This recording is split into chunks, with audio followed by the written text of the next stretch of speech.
राजस्थान में 25 नवंबर को वोटिंग होनी है। इस दौरान कांग्रेस और बीजेपी लगातार चुनाव प्रचार कर रही है। इसी बीच कन्हैया कुमार बीजेपी पर जमकर हमला बोल रहे हैं। उन्होंने कहा है कि बीजेपी का नारा है तुम मुझे चंदा दो हम तुम्हें धंधा देंगे। सुनिए उन्होंने क्या कुछ कहा।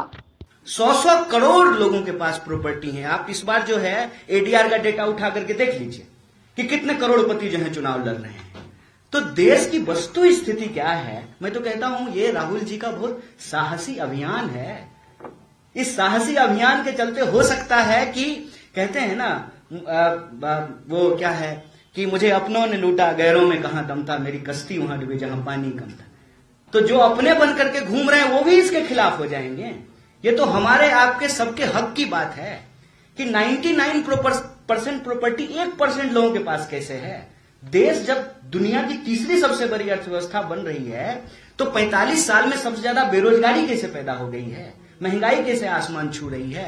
बार बार प्रधानमंत्री आकर के कह रहे हैं कि 80 करोड़ लोगों को हम जो है 5 किलो अनाज दे रहे हैं। अरे 80 की आप बताइए, अगर आप करोड़पति हैं तो आप 5 किलो अनाज लेने के लिए जाएंगे तो किसकी संपत्ति है वो धन कहां एकुमुलेट हो रहा है, किस सिस्टम से एकुमुलेट हो रहा है। इसी को कहते हैं चोर चोर मौसेरा भाई।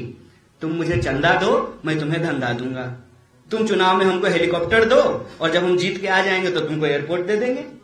ये गेम इस देश की आम जनता को समझना पड़ेगा ना।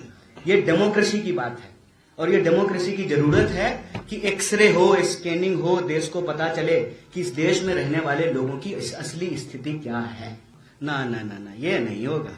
देखिए अच्छा देखिए ये देखिए एडमिनिस्ट्रेटिव गड़बड़ियां जो हैं, ठीक है, उसकी शिकायत आती है। सवाल है कि उसका निराकरण करने का, समाधान करने का हमारा नीति और नियत है कि नहीं है। सरकार का सख्त निर्देश है। हम जानते हैं कि यहाँ पे प्रोटेस्ट किया लोगों ने, कहा कि हम लागू नहीं करेंगे, लेकिन सरकार ने साफ शब्दों में कहा कि आपको लागू करना पड़ेगा। नहीं, लागू है और लागू करना पड़ेगा।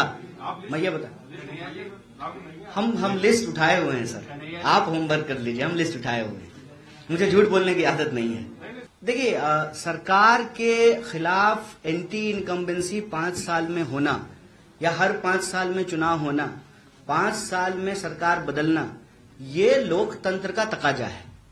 प्रश्न ये है कि जो सरकार 5 साल अच्छा काम करेगी, जिससे सब सहमत भी हो रहे हैं, हम कह रहे हैं कि जो आपने कहा कि दूसरी पार्टी के वोटर हैं वो भी सहमत हो रहे हैं अगर इस बात से, अगर उस सरकार को हम मौका नहीं देंगे, अगर हम परिपाटी नहीं बदलेंगे, तो फिर राजनीतिक कल्चर में यह मैसेज जाएगा कि काम करने का कोई मतलब नहीं है। हर 5 साल में तो सरकार बदल ही जानी है।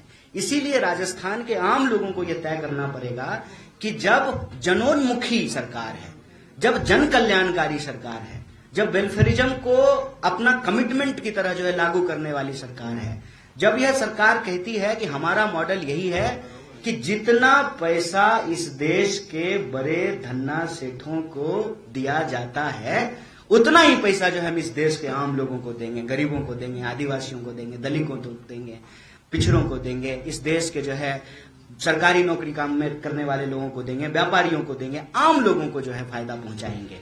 तो उसको अपनी सरकार के तौर पे अपना आशीर्वाद देना, समर्थन देना जरूरी है।